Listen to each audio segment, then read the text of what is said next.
السلام علیکم ناظرین، آپ دیکھ رہے ہیں میٹرو 7 نیوز۔ خبر شامل کرتے ہیں۔ پاکستان پیپلز پارٹی کے رہنما MNA اور پارلیمانی سیکرٹری وزارت ماحولیات اور انفارمیشن ٹیکنالوجی ناز بلوچ نے بطور مہمان خصوصی Alnimra college of nursing health and science کے زیر اہتمام اناٹومی اور فزیالوجی نمائش کے موقع پر کیا۔ اس موقع پر نرسنگ کالج کے چیئرمین پروفیسر حاجی نواب بانی، ڈائریکٹر محمد اسلم خان اور پرنسپل رخسانہ شہزاد، جہانگیر خان، اعزاز خان، افشین بابر، ڈاکٹر حسیب، ایوب خان، فرحان احمد و دیگر طلبہ و طالبات نے شرکت کی۔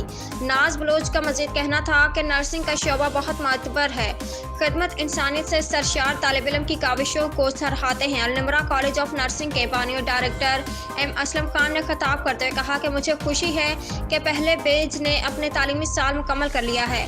میں بے حد شکر گزار ہوں کہ پاکستان پیپلز پارٹی کے رہنما ناز بلوچ نے ہمیشہ تعلیم کے لیے ہر پلیٹ فارم پر آواز بلند کی ہے اور ان کا تعاون ہمارے ساتھ ہے اور آگے بھی ہم ان سے اچھے کی امید رکھتے ہیں۔ آخر میں پوزیشن حاصل کرنے والے طلبہ و طالبات میں شیلڈ اور ایوارڈ تقسیم کیے گئے۔ عمدہ میں پکائیں اور جی بھر کے کھائیں۔